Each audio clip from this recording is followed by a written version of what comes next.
Hello friends, my name is Kishan and welcome you in this video tutorial. In this video tutorial, I am going to show you how to configure uh, constructor based dependency injection without XML, right? So using Java Spring Java configuration.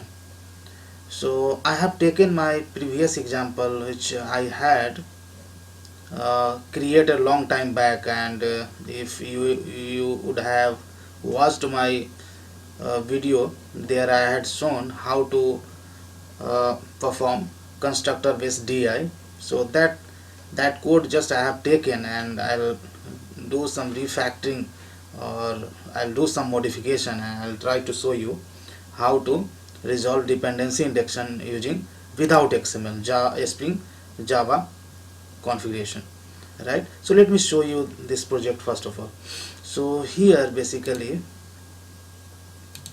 let's start from the configuration file. So here I have a class, Java class is called communication, right? And that depends on the variable is called message, right? I can show you here. uh, Here I have a communication class, and here I have instance variable messaging, right? Message, which is a type of messaging, and messaging as an interface, right? And just I have declared on the top of this class I have a constructor, and I have another method which returns this message, right? So message dot and this interface is having a method is called send message, just calling this method, right? And here basically we are using constructor. So if you have, if you can see in this configuration file, I have used constructor based DI to resolve this dependency, right? So constructor R2, basically this tag we use to resolve the constructor based dependency injection. And this is a separate bin which is active MQ message, and this implements this messaging interface, right? And overrides its method and saying that sending message via active MQ. In real scenario you have some JMS kind of messaging stuff over here, right? So I don't want this XML file, I want to get rid from this XML file, and entire things I want to move into the Java configuration. So I want to write a class which is equivalent to almost this XML file. So first of all I'm going to rename this project. I would say constructor based constructor DI using Spring Java config. Okay, and let's now after certain while I will delete this XML file, but before that let's create a class first of all, and I would say com.infotech.message.config. This is the package name, and I am going to create a configuration class active MQ message config, and let's annotate this class at the rate configuration as we did in earlier videos, right? So this represents the configuration file, right? It is, which is analogous to this beans.xml. Now I'm going to create couple of beans, right? Public, and first bean I'm going to create, let's have a look into this configuration file. So I'm going to create an instance of this guy, communication, and here this return type would be communication, and let's have an import, and a method name I'm also going to give communication, and this will return an instance of communication, new communication. But this constructor takes an argument of type of messaging, right? So and this method I'm going to annotate as @bean, because I want to register this bean in the Spring container, that's why. and gonna create a second method, and that will return type of messaging, right, messaging, and I would say, sorry, message,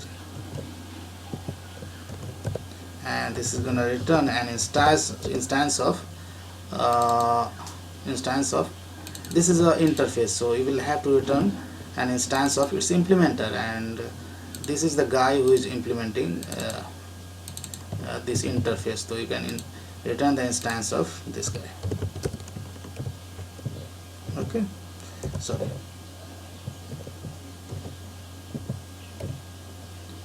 let's import,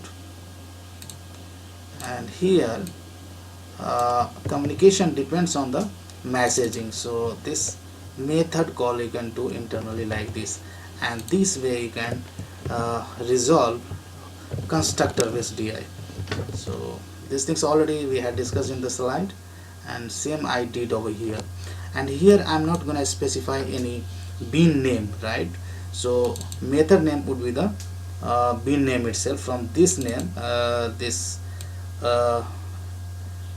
this object is going to register into the application context container, and here this instance is going to register, and this, or you can say this Spring Bean is going to register in the Spring container with this name, right?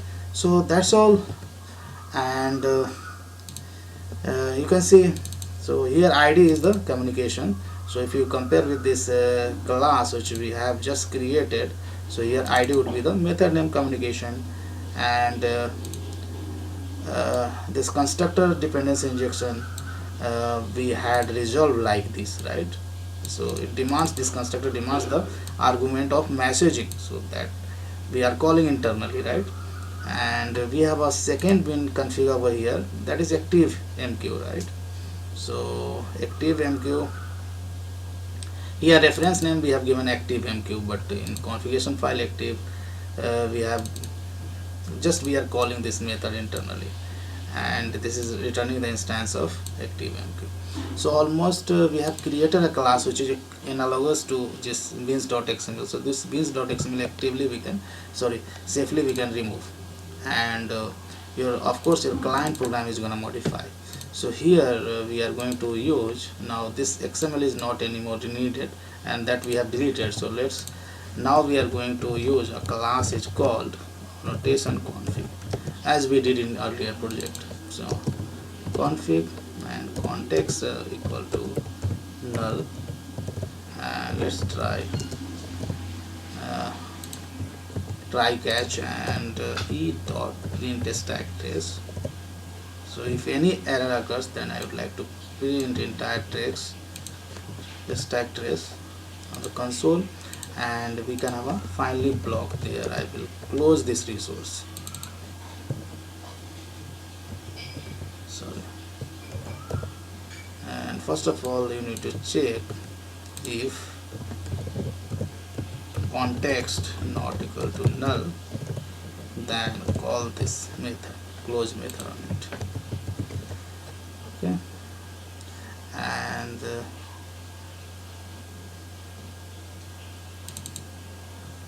we need to instantiate this reference, right? So new annotation, sorry, I'm going to use this class, and we have a configuration class name is active MQ message config, so that we have to pass it over here with class, and that's it. Press Ctrl Shift O for organize import, and if I run this program, then I would get the output, and here we got the output, right? So dependency, constructor based dependency injection got resolved, and we get the proper output. So I hope you understood this example. If you have a constructor based DI in your application and you don't have a Spring XML configuration file, then how we can resolve this dependency in the using Java based configuration, so that we have learned in this video. So I hope you enjoyed learning this video. This code I am going to put on the GitHub, and GitHub location I will specify in the video description.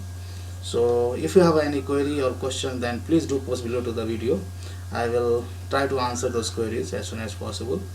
Thanks for watching this video, and see you in next video tutorial.